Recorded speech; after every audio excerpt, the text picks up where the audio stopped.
네, 2월 3일이고요. 파이썬 8일차입니다. 이제 이번 주 수요일까지 수업하면 이제 파이썬 기본 그 작성 방법에 대한 이제 내용 정리가 이제 마무리가 되죠. 자, 오늘은 연속성 자료형에 대한 마지막 주제로요. 여태까지 자주 사용했었죠. 문자열 변수의 특성에 대해서 좀 살펴볼 거예요.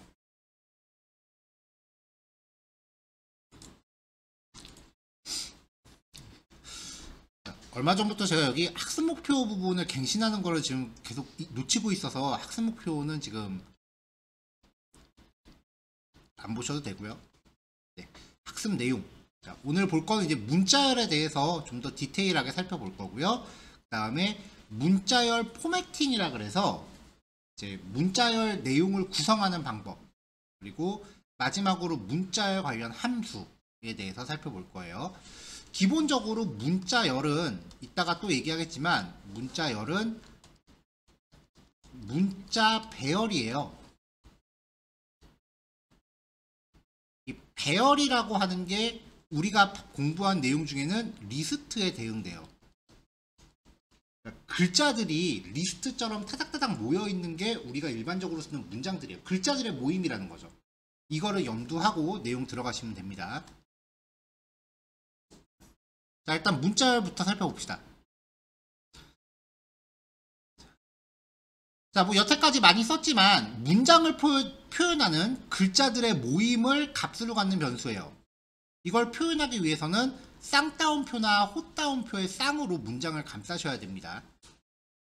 그래서 MSG1과 MSG2에다가 각각 이렇게 문자열 변수를 넣었어요. 그래서 출력을 해서 확인을 했고요. 쌍따옴표로 시작하면은 쌍따옴표로 끝나야 돼요. 혼용은 불가해요. 무슨 말이냐면 다음 페이지 보시면 쌍따옴표로 시작해서 헛따옴표로 끝났다. 이렇게 되면 에러가 나요.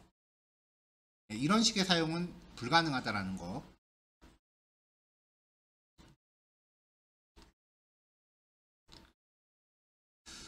조금 전에 얘기했지만 문자의 배열이기 때문에 반복문으로 모든 글자를 탐색하는 게 가능합니다.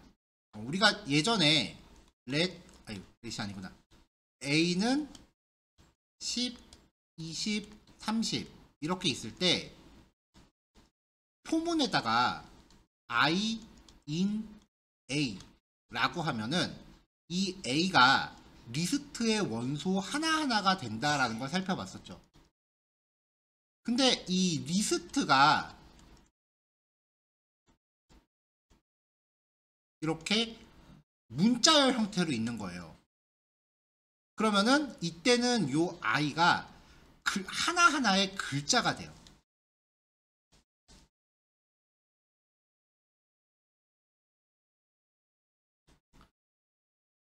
자, 그래서 myMSG라고 하는 변수를 문자열 변수를 준비한 다음에 이 문자열 자체를 반복문에 걸면은 이 변수에 각각의 한 글자씩이 저장된다라는 거죠.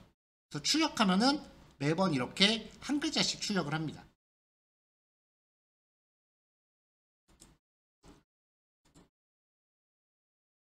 자, 문자열 연산을 살펴볼게요. 일단 문자열의 덧셈이요.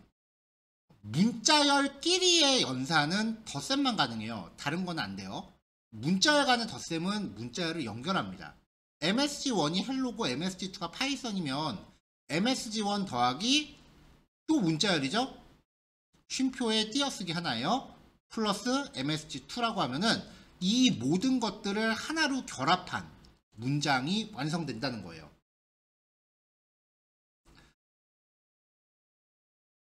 따옴표로 감싸면 무조건 문자열이죠. 그래서 페이와 보너스라는 변수가 있는데 따옴표로 감쌌단 말이에요. 그럼 얘네들은 문자열이지 숫자가 아니기 때문에 연산 결과도 이 연결이라는 규칙을 따라요. 그래서 더하면은 이렇게 연결된 값이 나온다라는 거죠.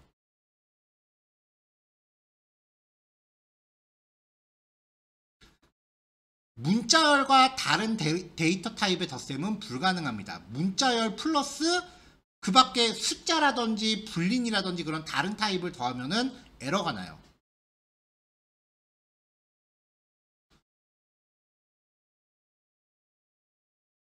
근데 곱셈은 가능해요. 문자열에 숫자를 곱할 경우는 같은 내용이 곱해진 만큼 반복됩니다.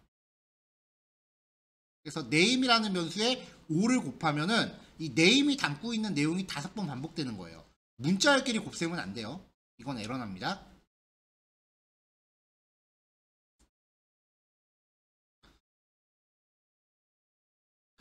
따옴표 안에 따옴표를 넣을 때는 어떻게 해야 될까요? 쌍따옴표로 구성된 문자열 안에 쌍따옴표를 포함시키려고 하는 거예요. 여기부터 여기까지 헬로 파이썬 월드라고 하는 문자열을 준비했는데 이 안에 파이썬이라는 단어를 쌍따옴표로 강조시키고 싶은 거예요. 그러면 따옴표의 범위가 여기서 시작해서 여기까지로만 인식이 돼요. 그러니까 뒷부분은 에러가 되는 거죠. 그래서 출력되는 문장 안에 쌍따옴표를 넣고 싶다면 해결 방법은요. 문자열에 포함될 쌍따옴표나 헛따옴표 안에 역슬래시를 적용을 해야 돼요. 그래서 역슬래시 플러스 쌍따옴표가 특수문자 한 글자가 됩니다.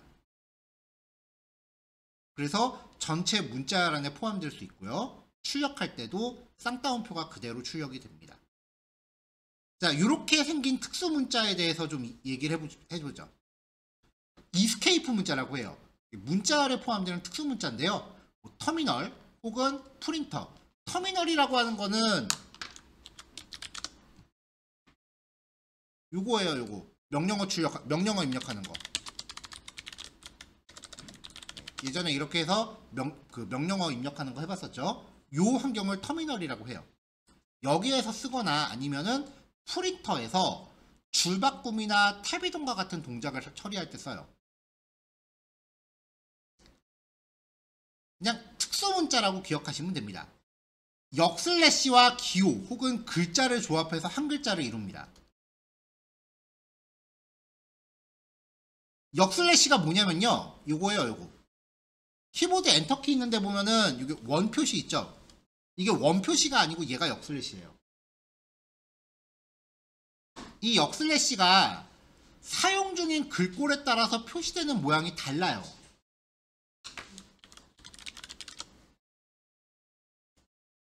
자, 지금 제가 메모장을 열고요. 여기 역슬래시를 친 게 원자처럼 표시가 되잖아요.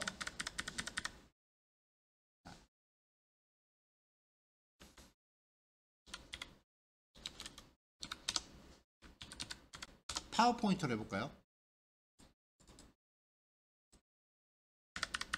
자, 이렇게 나오죠? 근데 이 부분의 글꼴을요, 다른 걸로 바꿔볼게요. 모양 바뀌죠? 그러니까 사용하는 글꼴에 따라서 표시되는 모양이 바뀌는 특수한 글자예요.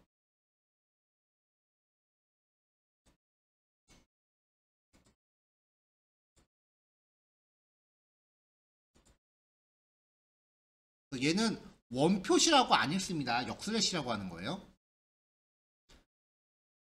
자, 이스케이프 문자의 종류 역슬래시 n. 자, 개행 문자라고 표현하는데요. 줄바꿈이에요. 엔터키 한번 치는 거랑 똑같고요. 역슬래시 t는 탭이에요.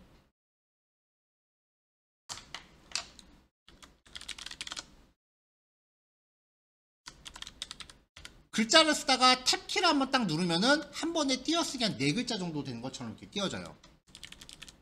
이게 탭이에요. 그 왼쪽 쉬프트 키에서 두 칸 위에 보면은 탭 버튼이 있습니다. 코딩할 때 되게 많이 쓰니까 잘 기억해 놓으시고요. 그 다음에 따옴표, 쌍따옴표랑 헛따옴표. 역슬래시 플러스 한 글자가 특수문자이다 보니까 역슬래시 자체를 포함시키려면은 역슬래시를 2개 써야 돼요. 자, 그래서 이제 요 이스케이프 문자라고 하는 건 모든 프로그래밍 언어들이 공통적으로 갖는 특성이에요. 근데 파이썬 같은 경우는 조금 이게 되게 관대한 게 헬로 파이썬 월드 이렇게 하면 역슬래시랑 P가 이렇게 붙는 거잖아요. 그러면 이제 역슬래시 P라고 하는 이스케이프 문자는 없거든요. 그러면 보통의 프로그래밍 언어들은 이런 특수 문자는 없습니다라고 하면서 에러가 나요. 근데 파이썬은 이런 특수 문자가 없으면 그냥 역슬래시 하나를 출력을 해줘요. 그래서 파이썬은 존재하지 않는 이스케이프 문자를 사용했을 때에 대해서 에러 처리가 나지는 않습니다.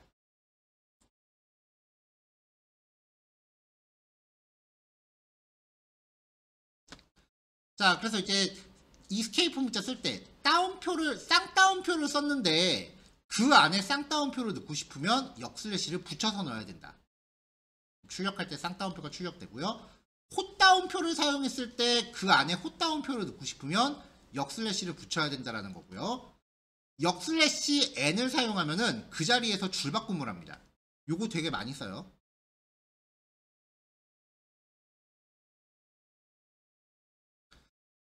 역슬래시 t를 사용하면은 그 자리에서 띄어쓰기 4칸 정도의 효과가 나오고요. 순수하게 역슬래시를 출력하고 싶으면 역슬래시를 2겹으로 써야 출력할 때 하나가 나온다. 자, 그 밖에 또 다른 꼼수가 하나 있는데요. 문자를 쌍따옴표로 만들었다면 그 안에서 헛따옴표는 그냥 쓸 수 있어요. 이거는 일종의 꼼수예요. 반대로 헛따옴표로 문자를 만들었다면 그 안에서 쌍따옴표는 그냥 쓸 수 있어요.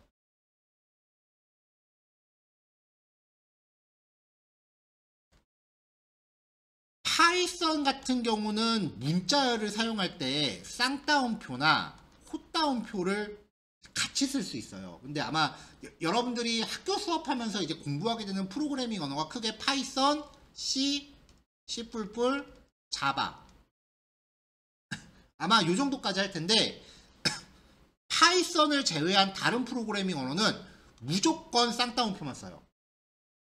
헛따옴표가 용도가 달라요. 다른 프로그래밍 언어들은. 그래서 기왕이면 문자를 만들 때 쌍따옴표로 만드는 습관을 들이셔야 다른 프로그래밍 언어 공부할 때 안 헷갈릴 거예요.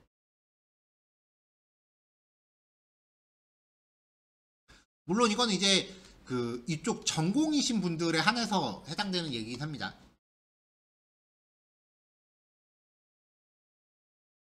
자, 문자열의 또 다른 특성 봅시다. 문자열하고 특성이 똑같은 게 리스트라 그랬잖아요. 우리가 리스트에서 인덱싱과 슬라이싱이라는 특성을 봤었죠. 리스트에서요. 문자열도 똑같이 인덱싱과 슬라이싱이 있어요. 문자열도 모든 글자들한테 0부터 부여되는 일련 번호가 존재합니다. 인덱스 번호죠. 이때 중요한 거는 띄어쓰기도 하나의 글자예요. 마찬가지로 음수 형태의 인덱스 번호도 존재합니다. 뒤에서부터 가는 거요. 0하고 마이너스 0은 똑같은 값이기 때문에 음수 형태의 인덱스는 마이너스 1부터 시작하고요. 자, 인덱싱. 리스트처럼 똑같아요. 리스트에서 봤던 거니까 좀 빠르게 봅시다. 문자열 변수 이름 뒤에 대괄호를 써서 인덱스 번호 지정합니다. MSG가 이렇게 있을 때 MSG의 두 번째라고 하면은 인덱스가 2인 글자. 여기서는 U가 나오겠죠. 자, MSG의 마이너스 네 번째 0, 1, 2 3, 4니까 여기선 T가 나오겠죠.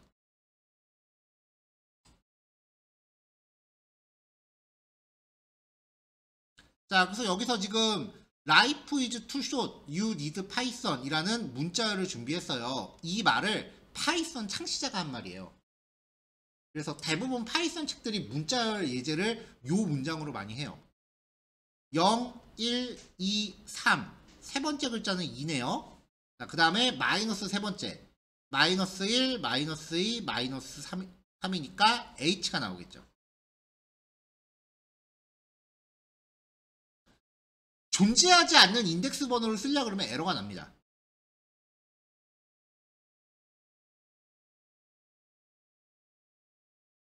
자, 그 다음 슬라이싱.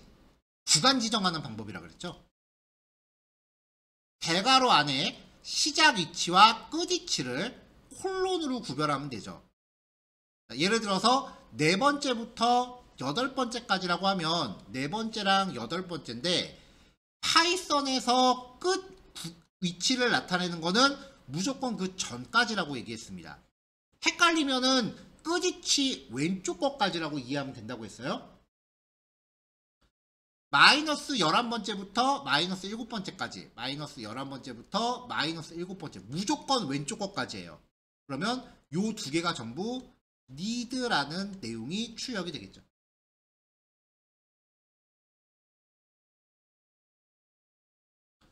자, 양의 정수와 음의 정수 혼합 사용. 4번째부터 마이너스 7번째까지, 4번째부터 마이너스 7번째, 무조건 왼쪽 것까지예요. 4번째부터 끝까지, 4번째부터 끝까지, 끝이치가 없으면 끝까지 가죠. need 파이썬. 마이너스 11번째부터 또 끝까지, 이것도 need 파이썬.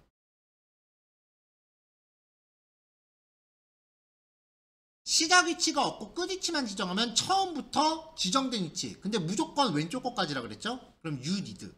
마이너스 7번째까지도 you need. 얘는 처음부터 끝까지. 자, life is to show unit 파이썬일 때 str의 0번째부터 4번째 0, 1, 2, 3 요 띄어쓰기가 4예요. 그러면 life가 되겠죠. 자, 띄어쓰기가 4니까 그 다음이 5번째겠죠. 5번째부터 7번째 전까지 6, 요 띄어쓰기가 또 7이네요. 그러면 is 19번째부터 끝까지 7, 8, 9, 10, 11, 12, 13, 14, 15, 16, 17, 18, 19. 자, U부터네요. U부터 need 파이썬까지니까 U need 파이썬.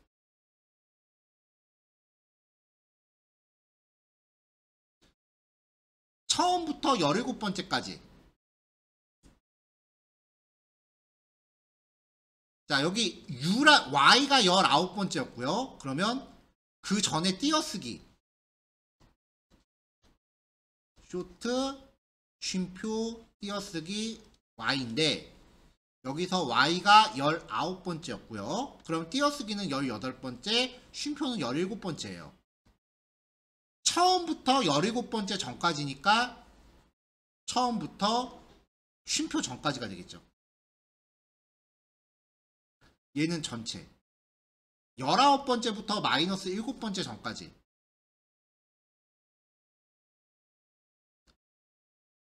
여기부터 마이너스 7, 마이너스 1, 마이너스 2, 마이너스 3, 마이너스 4, 마이너스 5, 마이너스 6, 마이너스 7 왼쪽 것까지. 그럼 you need네요.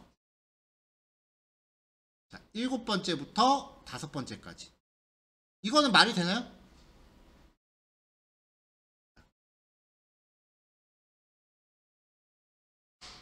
is 띄어쓰기 수예요. 얘가 7번째고요. 6번째, 5번째예요. 여기서 시작해서 일로 가라는 거죠. 진행 방향이 이렇게 되면은 아무것도 안 나와요. 그래서 슬라이싱 할 때는 순서 잘 지켜야 된다 라는 거죠. 이 슬라이싱 관련된 문제가 나오면은 시작 위치랑 끝 위치, 그럼 얘네들이 전부 숫자인 거잖아요. 이 숫자 값을 반복문에서 처리하던지 아니면은 계산된 결과값을 요 슬라이싱에서 쓰는 이런 그 수식을 이끌어내는 문제들이 많아요. 문제 유형들 알려드릴 때는 따로 기억을 해놓으세요. 왜냐면 그 여러분들이 학교에서 파이썬 시험 보게 되면은 아마 알려드린 유형 시험 문제들 나올 거예요. 자, 10시입니다. 예, 문자열에 의해 1교시 여기까지고요. 10시 20분까지 실습을 진행합시다. 그리고 10시 30분까지 휴식. 잠시 후에 봅시다. 자, 2교시 주제는요, 문자열 포매팅이라고 하는 주제인데요. 자, 포맷이라고 하는 단어가 무슨 뜻이냐면 어떤 형식을 뜻해요.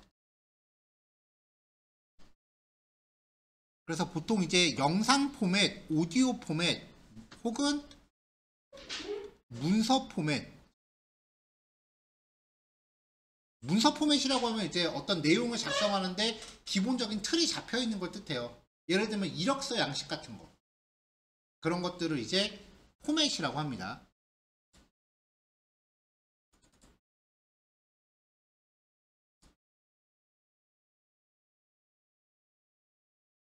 자, 문자열 포매팅은 특정 값이 치환될 형식 문자를 포함한 문자열의 형식을 미리 잡아놓고 그 형식 문자에 변수 값을 적용하는 거예요. 사용할 수 있는 형식 문자는 %가 들어가는데 빨간색으로 표시한 것만 기억하시면 됩니다. 나머지는 쓸 일이 없어요. %d, 데시멀 줄임말이에요. 그래서 십진 정수를 뜻하고요. %f, 십진 실수, %s는 문자열. 아까 이스케이프 문자 했을 때랑 마찬가지로요. 순수하게 %를 문자열에 넣고 싶으면 % 두 개가 들어갑니다.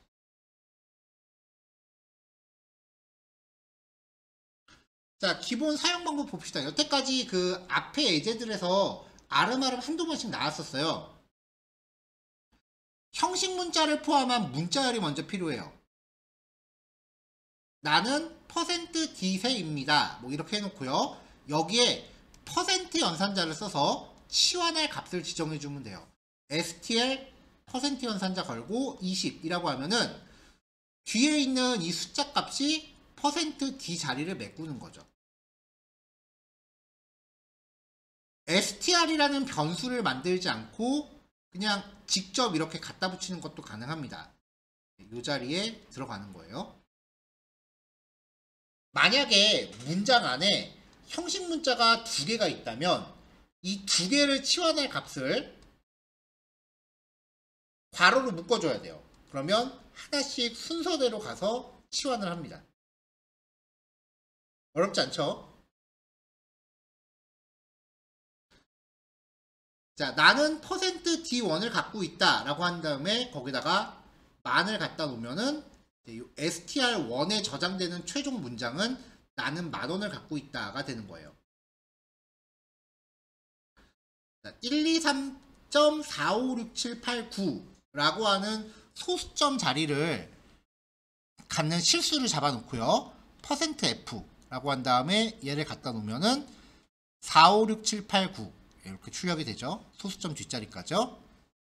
자, 문자열 %s예요. 랭은 파이썬이죠. 랭이 요 %s에 치환되는 겁니다. 그러면 헬로 파이썬이 완성되겠죠. 그러니까 치환하고자 하는 값의 형식만 잘 맞춰주시면 돼요.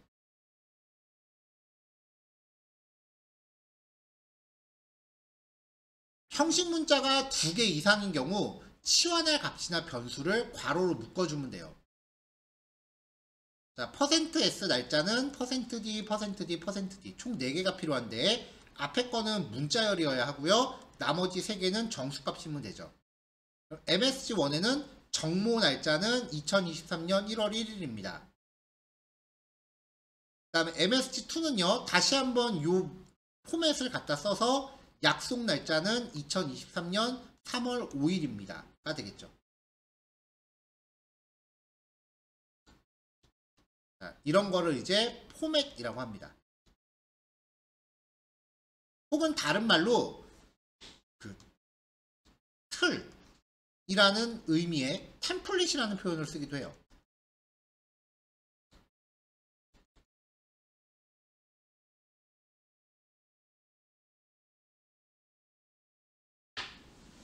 자릿수를 표현하는 방법도 있는데요. %랑 d 사이에 숫자를 넣는 거예요.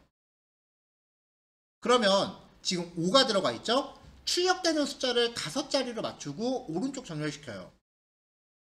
그리고 부족한 자릿수는 공백으로 채워 넣어요. 만약에 지정된 자릿수를 초과하면 그냥 그대로 출력해요.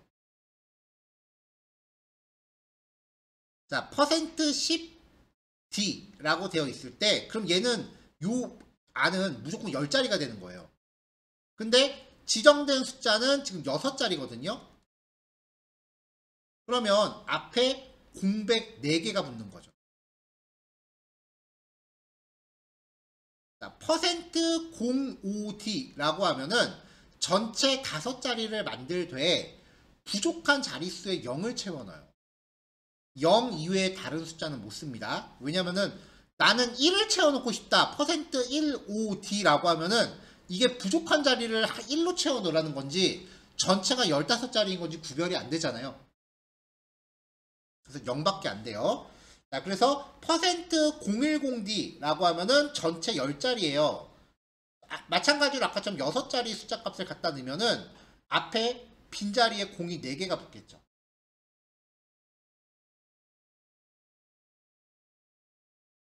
문자열 %10S라고 하면은 전체 10자리가 돼요. 마찬가지로 부족한 자릿수는 공백으로 채워넣고요. 자릿수를 초과하면 그냥 그대로 출력이 됩니다. 10자리 문자열인데 대한민국이라는 값을 갖다 대면은 앞에 띄어쓰기가 6개가 들어가겠죠. 근데 만약에 여기 들어가는 글자가 12글자짜리다. 그러면 그냥 12글자가 고지고대로 출력된다는 거예요. 여기 앞뒤에 대괄호를 넣은 거는 전체 글자 자릿수를 가늠하기 위해서 넣은 거지 꼭 대괄호를 써야 된다 그런 건 아닙니다.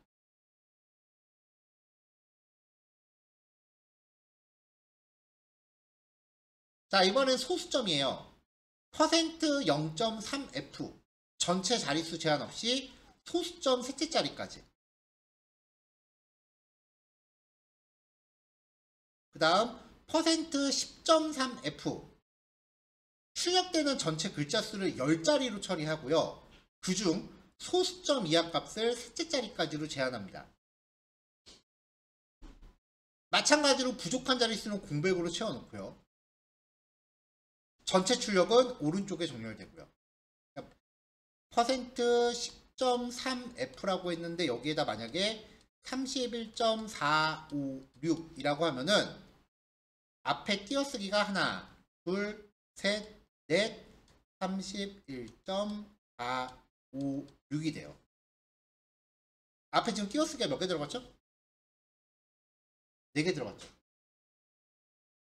한 자리, 두 자리, 세 자리, 네 자리, 5자리, 6자리. 소수점도 자릿수에 포함이 됩니다. 근데 만약에 여기 0이 들어갔다. 그럼 빈자리를 0으로 메꾸는 거예요. 출력되는 숫자가 4, 5, 6, 7. 실제 소수점 4자리까지 있는데 출력은 셋째 자리까지만 했단 말이에요. 그러면 반올림 돼요. 그래서 출력되는 거는 31.457이 될 거예요.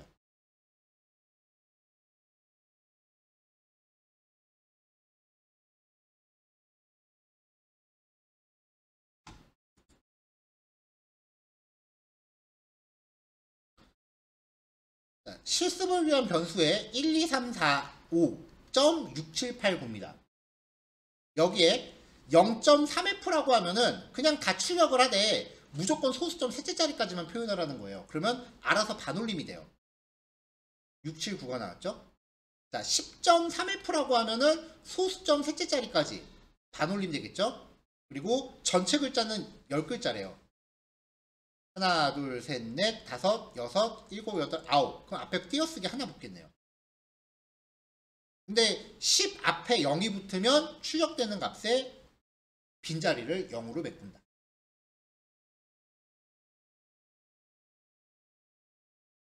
조금 전에 봤었던 포매팅 방식은 거의 모든 프로그래밍 언어가 공통적으로 쓰는 방법이에요. 근데 파이썬은 또 하나의 방법이 있어요. 인덱스 번호를 만드는 건데요. 자, 문자열 변수에 중괄호로 감싼 숫자 형식의 치원 문자를 만들어 줍니다. 숫자 값은 0부터 시작하는 인덱스 번호예요.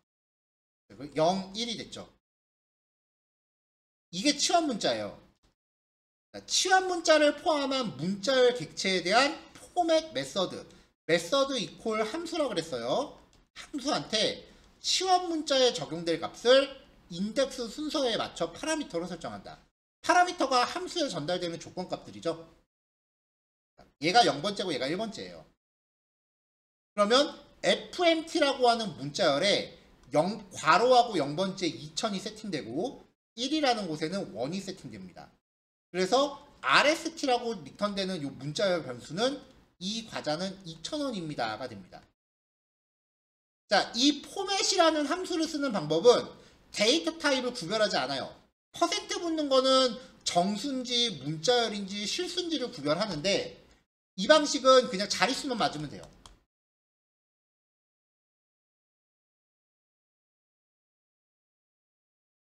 MSG1이 i 괄호 0 애플스 MSG1.포맷이라고 하면서 얘가 들어가면은 얘가 0번째가 되는 거죠. 이 자리에 3이 세팅되는 거죠.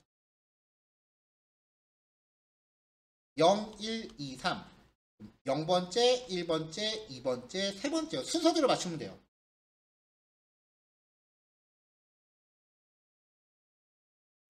자, 이 포맷을 쓸 때 이런 방식도 됩니다.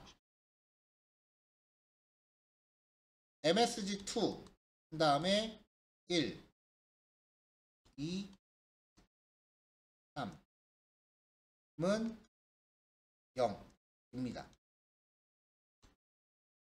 이렇게 해놓고 ms2.format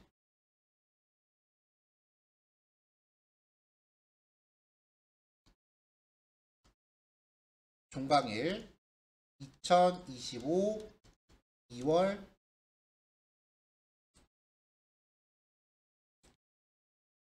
6일 이렇게 표현하면은 0번째, 1번째, 2번째, 3번째잖아요. 그러면 여기에 종강일이 되는 거죠. 그리고 2025년 2월 6일 이런 식으로 문자열에 들어가는 요 치환자는 반드시 0, 1, 2, 3 그렇게 있을 필요는 없어요. 막 섞여도 돼요. 이 0, 1, 2, 3이라는 건 포맷이라는 함수에 세팅되는 이 파라미터의 순서예요.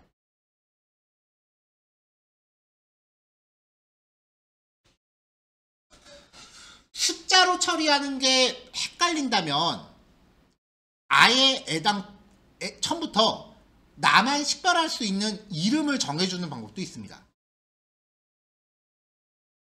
그러면 포맷이라는 메서드의 값을 전달할 때 유닛은 1이고 프라이스는 2000이다. 순서 바뀌어도 돼요. 자, 요 치환자 이름은 변수 이름 규칙을 따른다면 어떤 값이든 올 수 있어요. 이름값, 이름값 이런 식으로 전달해 주면 되고요. 어떤 방식을 쓰던지 그냥 개인 취향 차이예요. 뭐 좋다 나쁘다 그런 걸 따질 만한 건 아니에요.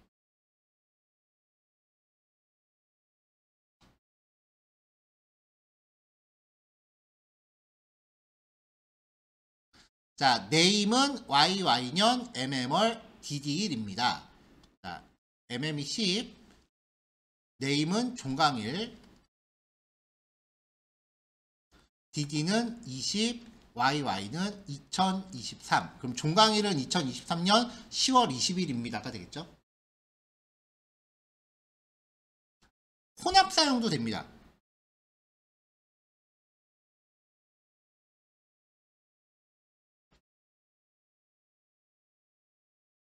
페이지가 좀 튀었어요. 자, 혼합 사용. 숫자 형식의 치환 문자가 포맷 메서드 안에 먼저 위치해야 된다. 무슨 말이냐면은 숫자랑 이렇게 쭉 글자가 포맷 섞여 있다면 일단은 0, 1, 2, 3이에요. 숫자가 우선이야. 그 다음에 이름을 부여하는 거는 뒤에서부터 하나씩 줄 수 있어요. 그러니까 뒤에서부터 시작을 할 수 있다는 거죠. 처음부터 이름이 시작되거나 중간에만 이름이 오면 안 돼요.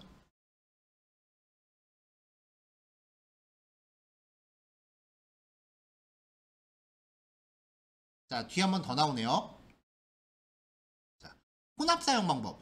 숫자 형식의 치환 문자가 포맷 메서드 안에서 먼저 위치한다. 조금 전에 봤었던 예제고요. 인덱스 형식의 치환자를 우선적으로 사용하고 포맷 함수에 설정하는 파라미터들 중에서 뒤에서부터 순서대로 이름을 써야 된다. 그러니까 0, 1, 2, 3이라고 전제했을 때 생일 2023 1 3일 이렇게 했다고 쳐요.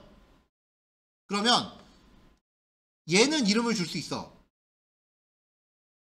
얘가 이름이 있다면 얘도 이름을 줄 수 있어. 근데 중간에 생뚱맞게 이름을 주고 끝에는 이름을 안 준다. 이런 건 안 된다는 거예요. 이름을 주려면 뒤에서부터 순서대로 줘야 돼요.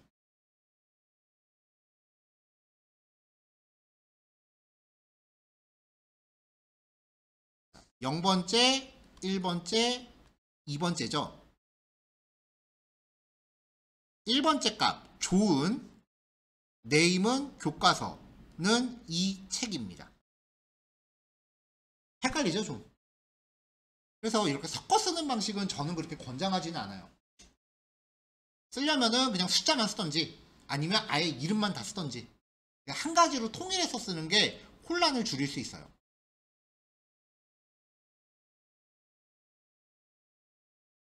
자, 계속 강조하는 거예요. 포맷 메서드 안에서 인덱스 번호보다 이름이 먼저 지정되면 에러가 발생을 해요. 0, 1인데 뒤에서부터 이름을 부여해야지 앞에서부터 부여하고 하다 말았다. 그럼 에러가 난다고요.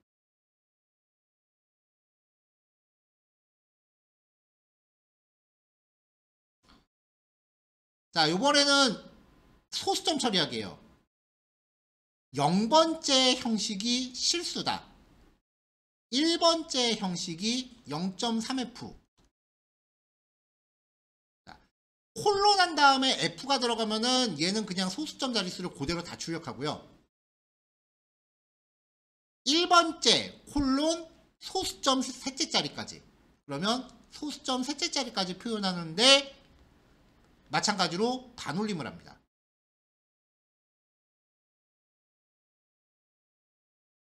자, 그래서 밑에 예제는 0번째 항목, 0번째 항목이죠. 0번째 항목이 0.4F, 소수점 넷째 자리까지. 하나, 둘, 셋, 넷니까 8에서 반올림하면은 4, 5, 6, 8이 되겠죠.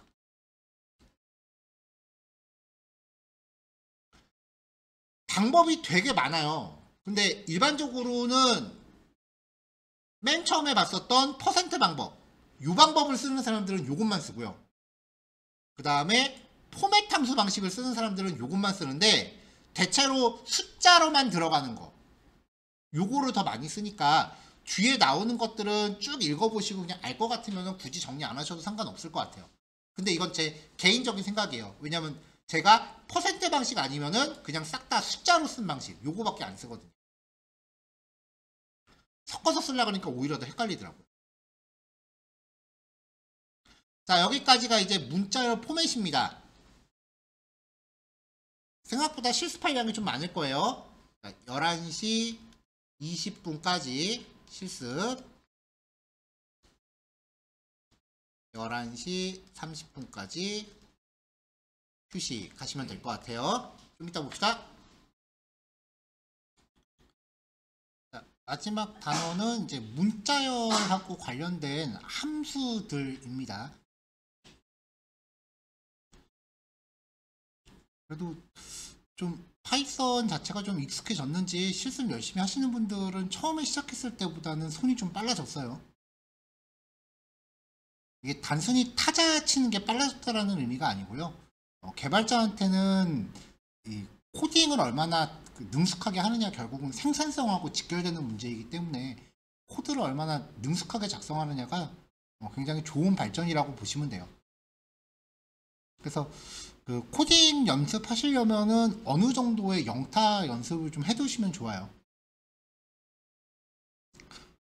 뭐 한글 같은 경우는 한글 타자는 그래도 최소 300타 이상, 4, 500타까지 나와야 이제 일반적인 업무 하는데 크게 불편함이 없을 텐데 코딩을 위한 영타라고 하면은 그렇게까지 많이 나올 필요는 없고요.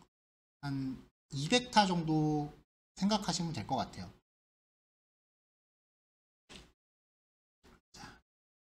자, 자, 3단원은 이제 문자열 관련 함수예요. 파이썬에서 우리가 파이썬에서 보는 그 기능들이 첫 번째가 내장 함수가 있었고요.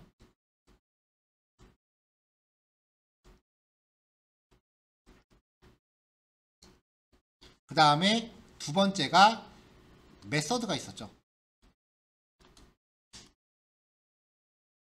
둘 다 함수이긴 한데 내장 함수 같은 경우는 바로 일단 명령어 괄호하고 파라미터 이렇게 들어가는 형태고, 메서드는 앞에 주어가 붙어요. 주어 점 명령어. 필요하다면 얘도 파라미터가 있고요. 이런 형태라고 했었죠. 이때 앞에 붙는 이 주어를 객체라고 한다 했어요. 자, 렌 함수 벌써 세 번째 나오죠. 내장 함수 렌은 파라미터로 전달된 변수의 길이를 측정해서 반환합니다. 모든 연속성 자료형 리스트, 튜플, 딕셔너리, 그리고 지금 우리가 보고 있는 문자열까지요. 개수를 세서 반환을 하는데 문자열 변수 같은 경우는 글자 수를 의미를 해요. 그래서 렌 함수에 문자열을 파라미터로 전달하면 글자 수를 측정해서 반환합니다.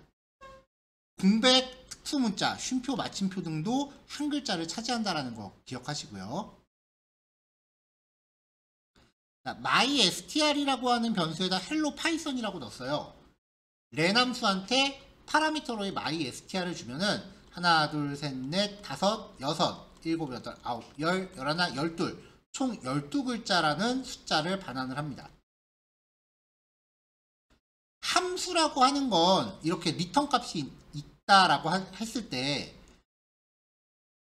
호출된 그 자리에다가 값을 반환하는 거라 그랬죠. 이 자리가 12가 되는 거잖아요. 자, 그래서 함수가 이렇게 중첩해서 사용이 되면은 자기가 호출된 자리에 리턴 값을 갖다 놓는 거예요. 하나, 둘, 셋, 넷, 다섯, 여섯, 일곱, 여덟, 아홉. 그러니까 요 자리가 9로 치환되는 거죠. 그래서 프린트 9라고 해서 9가 출력이 되는 거예요. 자, 문자열로 변환하기. 우리가 이제 문자열을 숫자로 변환하기 위해서 int라고 하는 함수를 봤었어요. 실수 타입으로 변환할 때는 플로트라는 함수도 봤었죠. 반대 경우에는 어떻게 하느냐? str이라는 함수를 씁니다. 정수를 문자열로 변환한다 라고 하면은 얘는 쉽게 말하면은 따옴표를 씌워준다고 생각하시면 돼요. 그래서 변환된 결과의 데이터 타입을 확인해 보면은 str, 문자열이라고 나오는 거고요. 출력했을 때는 얘가 숫자인지 문자열인지 확인이 잘 안 돼요. 123.45를 str 함수한테 주면은 데이터 타입 확인했을 때 문자열. 출력할 때는 따옴표까지 같이 되는 게 아니기 때문에 숫자인지 문자열인지 확인이 안 되니까 데이터 타입도 같이 확인을 해 보셔야 합니다. 자, 불1이라고 하는 변수에 true를 넣었어요. 얘를 str 함수한테 주면은 따옴표로 감싼 true가 되는 거죠. 그래서 데이터 타입은 문자열 str, 출력하면 true. 자, 이번에는 문자열 객체가 갖고 있는 파이썬의 모든 변수는 그 자체가 객체예요. 그 말이 뜻하는 거는 변수를 하나 만들면 이 안에 하위 변수와 함수가 자동으로 내장된다라는 거고, 이때 객체 안에 내장되어 있는 함수를 우리가 메서드라고 한다고 했어요. 그러니까 문자열 변수를 만들면 이 str 안에 우리가 아직 모르는 여러 가지 함수들이 쭉 자동으로 내장이 된다고요. 그걸 얼마나 잘 활용하느냐가 파이썬에서 문자를 얼마나 잘 다루느냐예요. 대체로 이제 오늘 진행하는 코딩 테스트 문제들이 이 세 번째 단원에 있는 기능들을 얼마나 잘 활용하느냐랑 직결되는 문제들이에요. 자, str.count는 파라미터로 전달된 글자를 str에서 글자 수를 세줘요. 하나, 둘, 이자가 두 개 있네요. 두 개 나오고요. 가를 카운트해라 라고 하면 여기 가 없거든요. 0개라고 나오고요. 단어 카운팅도 돼요. 자, 카운트 파이썬이라고 하면은 파이썬 여기 하나 들어가 있죠? 1. 영문으로 파이썬은 안 들어있어요. 0.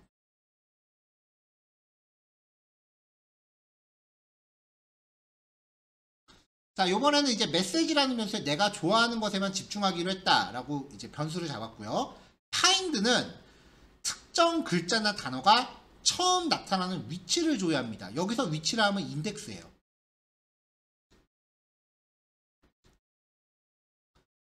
메시지에서 find 가라고 하면은 여기 있죠. 0번째, 1번째. 처음 등장하는 게 1이니까 인덱스가 1이 반환되고요. 못 찾으면은 마이너스 1을 반환해요. 왜냐면 0번째일 수도 있으니까. 단어의 시작 위치, 집중이라는 그 단어를 여기 있네요. 그러면 첫 번째 글자의 인덱스를 카운트하는 거예요. 0, 1, 2, 3, 4, 5, 6, 7, 8, 9, 10, 11, 12. 그러면 12가 반환되는 거고요. 파이썬이라는 단어는 포함되어 있지 않으니까 마이너스 1이 반환됩니다.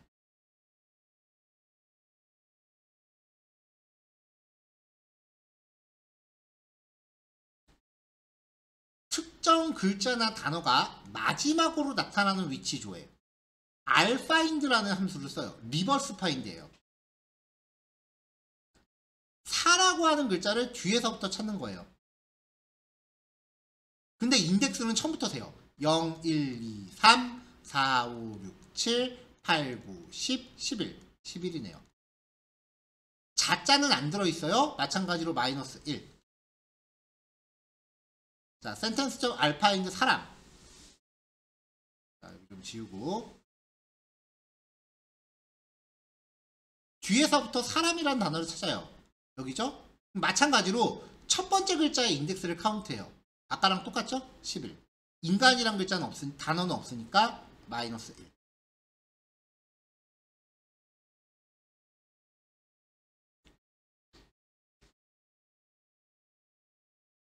파이썬이 문자 처리할 때 좀 별의별 함수들이 다 있더라고요.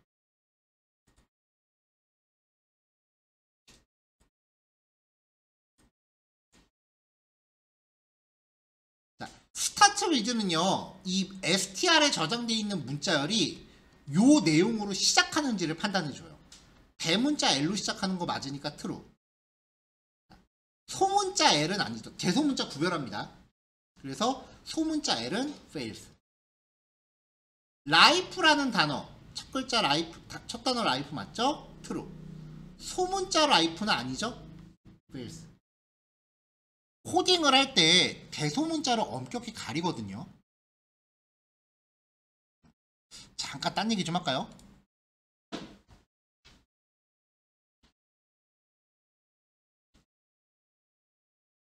자, 전에 우리가 컴퓨터는 이진수만 이해한다 라고 하는 얘기를 했었죠. 그래서 컴퓨터는 우리가 결과적으로 숫자를 뭐라고 쓰건 간에 011, 01, 00, 11, 000, 11 뭐 이런 식으로 가요. 이게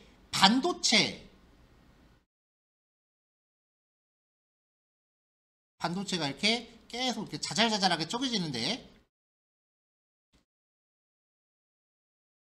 이 한 조각에 전류가 흐르는 거를 1로 놓고 전류가 흐르지 않는 거를 0으로 놔서 이진수만 표현한다 라고 얘기했었죠.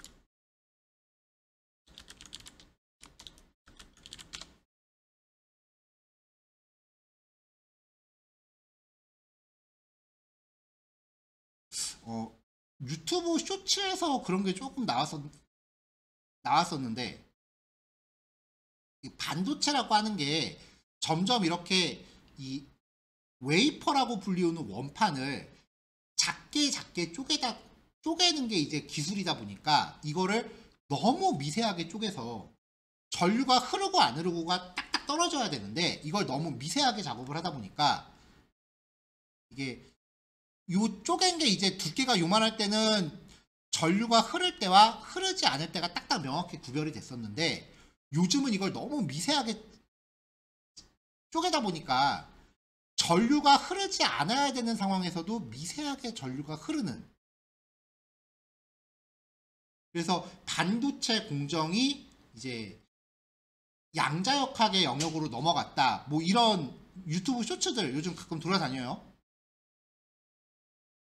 이걸 무슨 문제라고 하는지 용어까지는 기억이 안 나는데, 요 얘기가 여기서 시작을 해요. 이진수. 자, 이진수는 진법 변환이란 걸 하면은 10진수로 바꿀 수 있어요. 10진수도 이진수로 바꿀 수 있어요.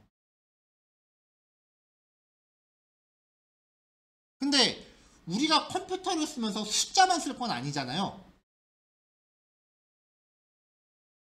이런 식의 영어도 표현을 해야 되겠죠. 그래서 컴퓨터 과학자들이 이런 글자를 어떻게 이진수로 표현할까 곰곰이 연구를 하다 보니까 키보드라는 장치로 입력할 수 있는 글자에다가 일련 번호를 붙이자.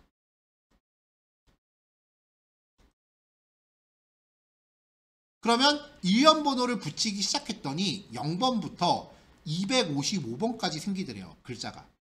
그래서 키보드로 타이핑할 수 있는 글자는 256개가 한개예요.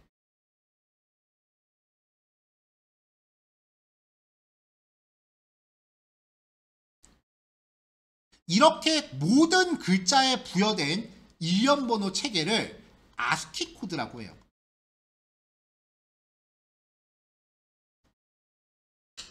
파이썬 하면서 아스키 코드까지 얘기하는 경우는 거의 없어요. 왜냐면 파이썬은 너무 깊게는 얘기 안 하거든요.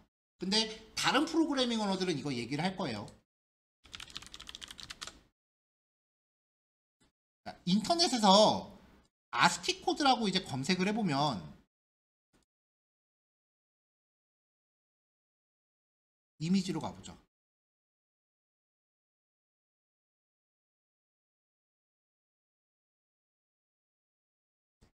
아무거나 이렇게 표가 나옵니다.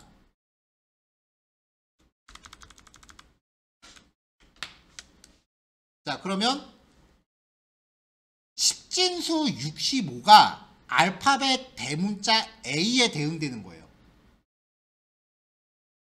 아까 제가 255까지라고 이제 말을 잘못했네요. 128개, 127개, 127, 0부터 127까지 해서 총 128글자. 두 배 뻥튀기해서 얘기했어요. 65가 대문자 A에 대응되고요. 97이 소문자 A에 대응돼요. 그래서 프로그래밍은 대소문자 잘못 쓰면 다 틀린 거예요. 65와 97의 차이예요. 컴퓨터 입장에서는 우리는 그냥 대소문자 틀린 것 같고 뭐 이렇게 깐깐하게 얘기해, 뭐 이렇게 얘기할 수도 있는데, 컴퓨터 입장에서는 숫자 값으로 32의 차이가 나요. 0이라고 입력할 거를 32라고 입력한 거랑 똑같다고요.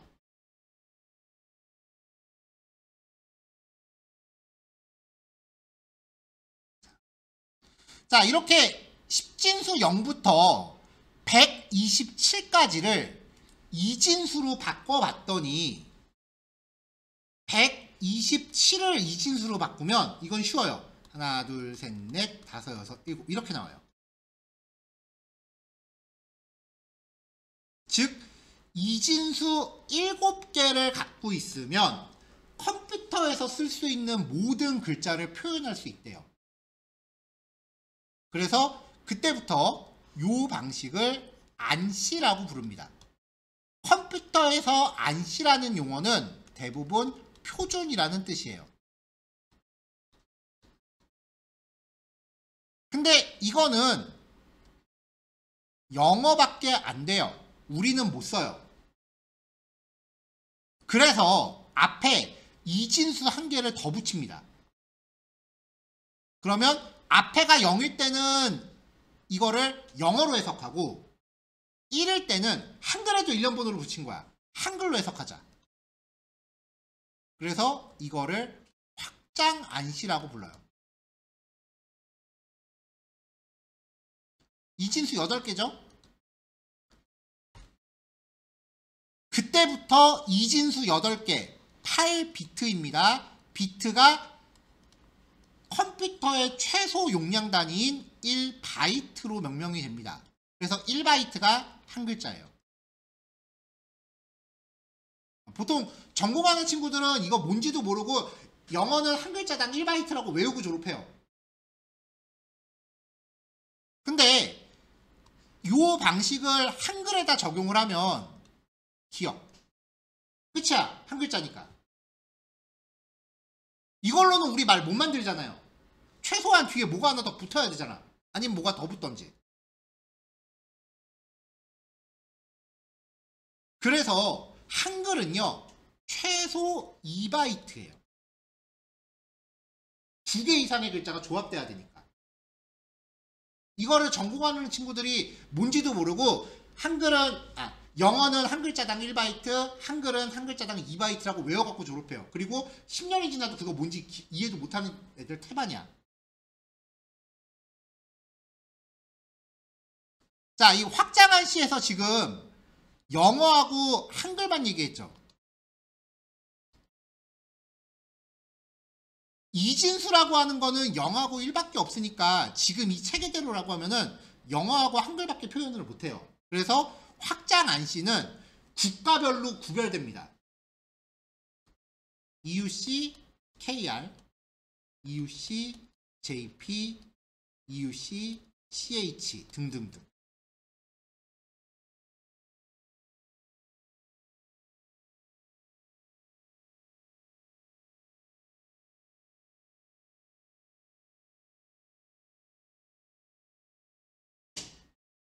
자, 근데 여러분들 요즘 스마트폰 같은 거 구입하면 처음에 언박싱 해갖고 전원 딱 키면 뭐예요?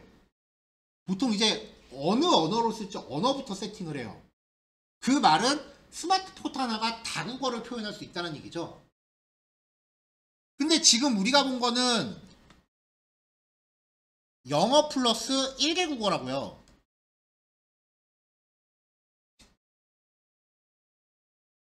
쓸 수가 없겠죠. 그래서 컴퓨터 과학자들이 이거를 다 폐기해버려요.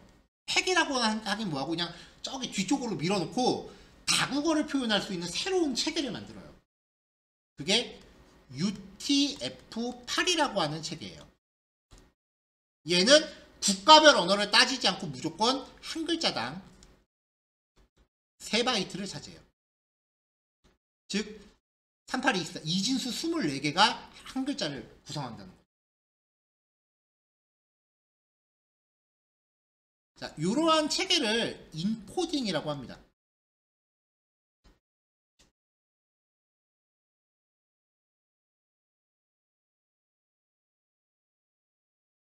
자, 상식으로 알아두세요.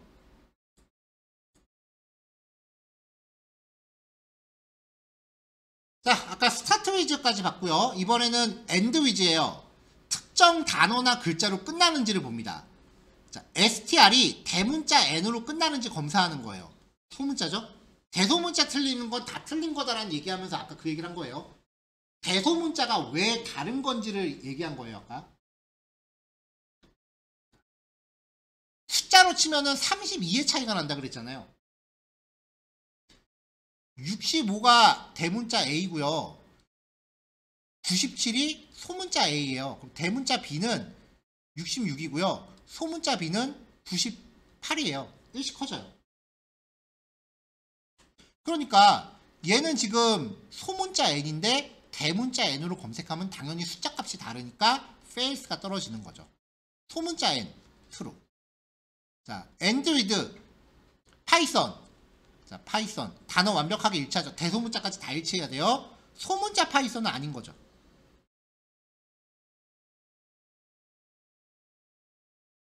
이거를 왜 강조하냐면은 학교 시험 같은 때 여러분들 코딩 관련해서 학교 시험 볼 때 직접적으로 코딩 안 하는 시험이 더 많을 거예요.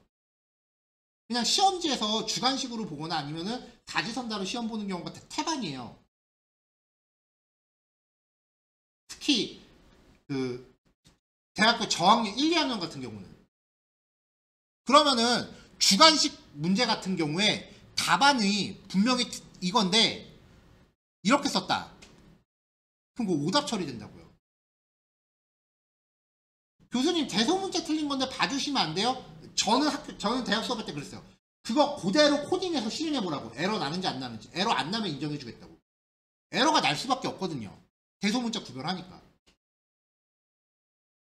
그러니까 꽤 많은 친구들이 대소문자 구별한 것 때문에 학점 깎여요. 적어도 A 걸릴 거 B뿔 걸리고 막 그런다고요. 특히 프로그래밍 관련된 시험이 코딩으로 보는 게 아니라 시험지에서 직접 수기 필기로 시험을 보는 거면은 대소문자 특히 가리셔야 돼요. 꽤 많은 교수님들이 그거 다 오답 처리합니다.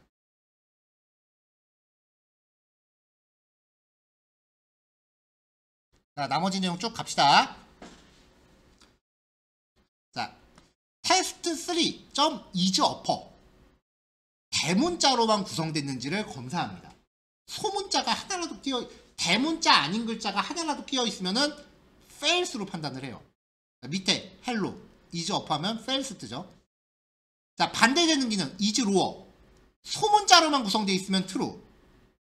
근데 문자열이 소문자만으로 구성되어 있지 않으면 fails. 자, 요번엔 str life is too short, you need python일 때 str.upper라고 하면은 싹 다 대문자로 바꾼 결과를 리턴합니다. lower 싹 다 소문자로 바꾼 결과를 리턴합니다. 특이사항은요. 자, str 원본을 다시 출력했을 때 원본은 바뀌지 않아요. 변경된 결과만 리턴합니다. 원본은 안 바뀌어요.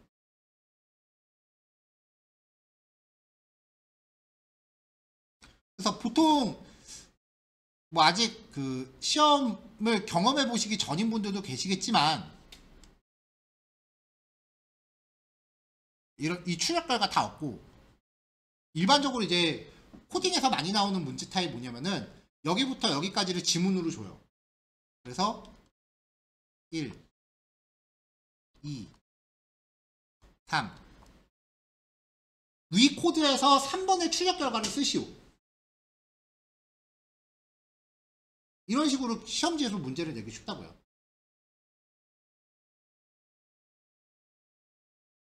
그때 대소문자 하나라도 삐끗하면은 오답 처리된다는 거.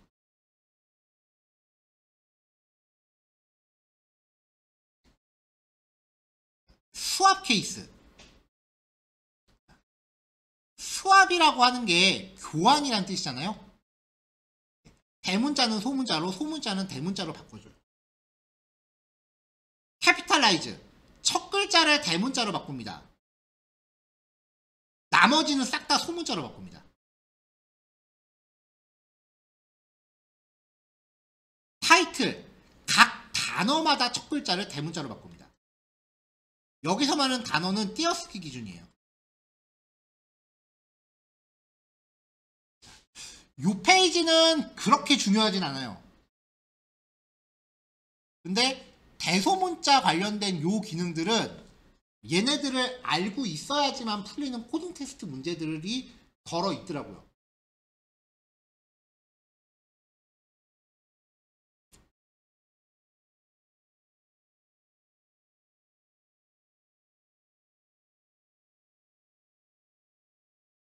공백 지우기. 문자열 객체점 스트립, L 스트립, R 스트립입니다. 일부러 앞뒤에다가 공백을 쭉 넣었고요. 이건 뭐 공백 개수는 상관없어요. 공백이 있는지 없는지를 확인하려고 출력할 때 앞뒤로 대괄호를 연결해서 출력했어요. 그냥 출력하면은 여기 요만큼 괄호하고 공백 사이가 띄어지죠. 자, K.strip 앞뒤 공백을 다 제거합니다. 원본은 안 바뀌어요. 그래서 X 출력하면은 공백이 빠졌죠. L스트립은 왼쪽 공백만 제거해요. 오른쪽 공백 남아있죠. Y 출력했을 때 R스트립은 오른쪽 공백만 제거하니까 왼쪽 공백이 남아있습니다.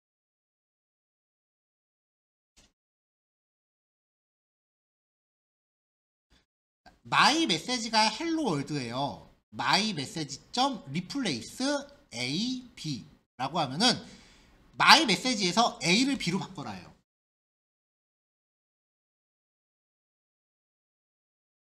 자, 그러면 헬로 월드에서 월드를 파이썬으로 바꾼 결과를 반환을 하는 거예요. 자, 그럼 new 메시지를 출력하면은 헬로 파이썬이 되겠죠. 원본은 마찬가지로 변화가 없습니다.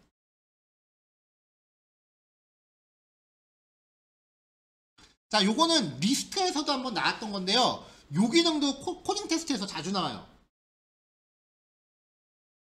sample1.split sample1이 이거죠. 특이사항이 중간중간에 이렇게 콤마로 구별되어 있다는 거예요. 스플릿 하면서 뭔가 내가 글자를 정해주면은 sample1에서 그 글자를 기준으로 잘라요. 그래서 잘린 결과를 리스트로 바꿔서 리턴을 해줘요. 출력하면 리스트가 되죠. 0번째, 1번째, 2번째. 자, 두 번째는 그냥 띄어쓰기만 돼 있죠. sample2.split인데 파라미터가 아무것도 없습니다. 그러면 띄어쓰기 기준으로 자릅니다. 요거 코테에서 이거 모르면은 문제 안 풀리는 문제가 한 3문제 정도 있더라고요.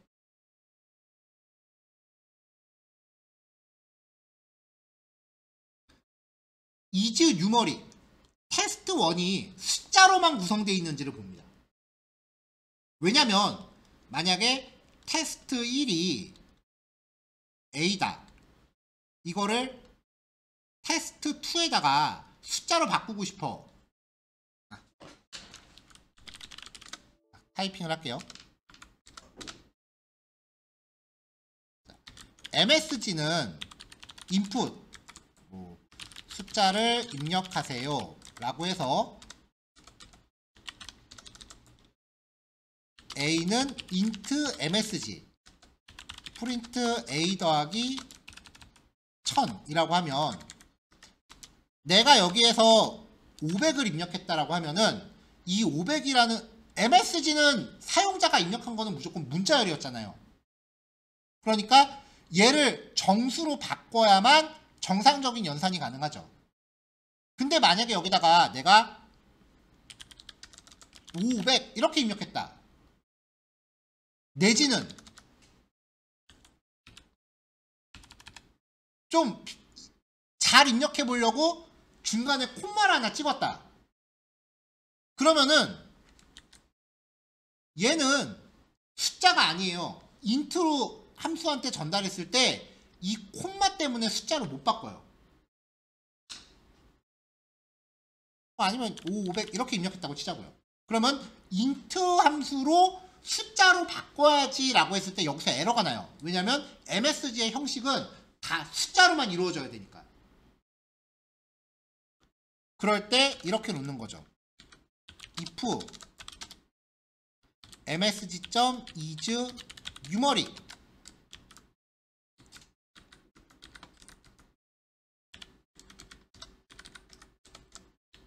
else print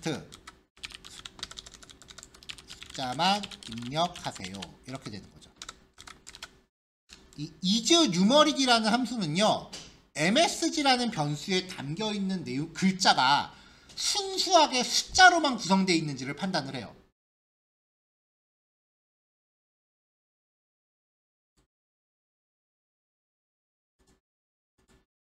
심지어는 소수점조차도 숫자가 아니라고 판단을 해요. 자, 그래서 is numeric이라는 기능은 글자가 숫자로만 되어 있으면 true, 숫자 아닌 다른 글자가 포함되어 있으면 false가 됩니다. 자, 오늘 여기까지이고요. 여기까지 내용 정리하시면 되고요. 오늘 코딩 테스트 문제는 총 16개입니다. 문자 관련된 기능 중에서 비교적 난이도가 좀 낮은 문제들만 골라왔고요.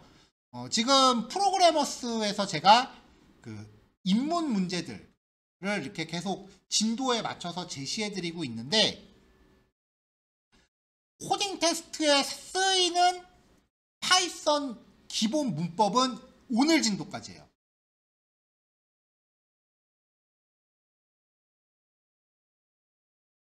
내일하고 모레 진행되는 거는 이제 파이썬을 활용하는 단계로 접어들기 위한 확장된 세계관이에요. 예를 들면 이제 데이터 분석이라든지 아니면 웹 프로그래밍이라든지 그런 쪽에 쓰이는 개념들을 이제 정리를 할 거기 때문에 코딩 테스트 여기까지 푸시고 나면 남은 문제는 여러분들이 그냥 아직 안 풀린 문제들은 그냥 순서 상관 안 하고 그냥 도전하셔도 됩니다. 그래서 앞으로 이틀차 교재 남았는데, 이틀차 교재에 제시해드리는 문제는 오늘까지 진도를 기준으로 해서 난이도별로 이제 두 토막 내갖고 나머지 내용들을 제시해드릴 거예요.